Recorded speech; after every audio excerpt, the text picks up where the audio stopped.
బంగాళాఖాతంలో ఏర్పడిన వాయుగుండం బలపడి మొంతా తుఫానుగా మారినట్లు వాతావరణ శాఖ తెలిపింది. నైరుతి ఆగ్నేయ మధ్య బంగాళాఖాతంలో ఇది కేంద్రీకృతమై ఉంది. ఇది పశ్చిమ వాయవ్య దిశగా కదులుతోంది.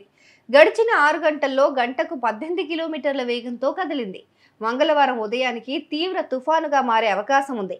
విశాఖకు దక్షిణ ఆగ్నేయంగా 600 కిలోమీటర్ల దూరంలో, కాకినాడకు ఆగ్నేయంగా 570 కిలోమీటర్ల దూరంలో, చెన్నైకి తూర్పు ఆగ్నేయంగా 520 కిలోమీటర్ల దూరంలో, పోర్ట్ బ్లెయిర్కు పశ్చిమంగా 750 కిలోమీటర్ల దూరంలో ఈ తుఫాను కేంద్రీకృతమై ఉంది.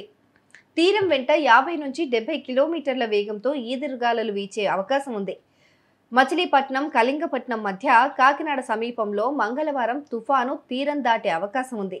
తుఫాను తీరం దాటే సమయంలో గంటకు 90 నుంచి 110 కిలోమీటర్ల వేగంతో గాలులు వీచే వీలుంది.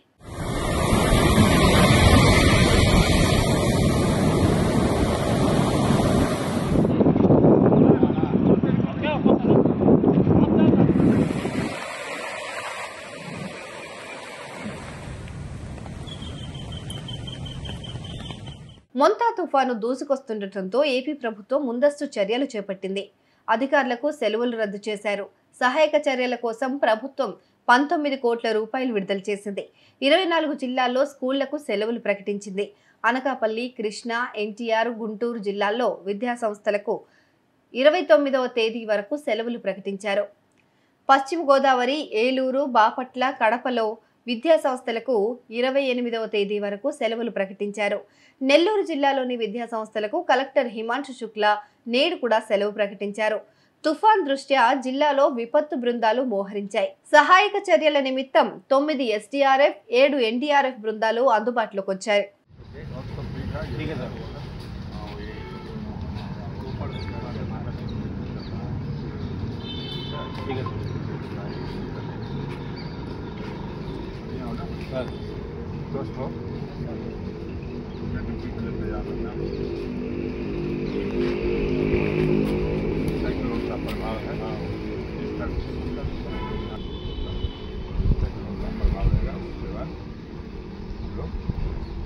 మరోవైపు మొంతా తుఫాను ప్రభావంతో ఏపీలోని పలు జిల్లాల్లో వర్షాలు కురుస్తున్నాయి.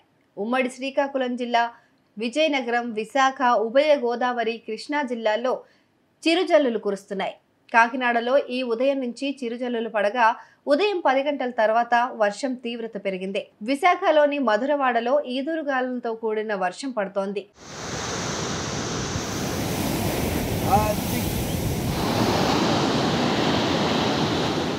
నేడు శ్రీకాకుళం నుంచి నెల్లూరు జిల్లాల వరకు వాతావరణ శాఖ అధికారులు రెడ్ అలర్ట్ జారీ చేశారు. రాయలసీమ జిల్లాలకు ఆరెంజ్ అలర్ట్ జారీ చేశారు. మత్స్యకారులు 5 రోజుల పాటు వేటకు వెళ్లొద్దన్నారు. అన్ని పోర్టుల్లో ప్రమాద హెచ్చరికలను అధికారులు జారీ చేశారు. కాకినాడ పోర్టులో 5వ నెంబర్ హెచ్చరిక జారీ అయింది. విశాఖ తీరంలో అలల ఉధృతి ఎక్కువగా ఉండటంతో ఋషికొండ, సాగర్ నగర్ బీచ్లను అధికారులు తాత్కాలికంగా మూసివేశారు. తీర ప్రాంతాల్లోని అన్ని బీచ్లలో అధికారులు అప్రమత్తంగా ఉన్నారు.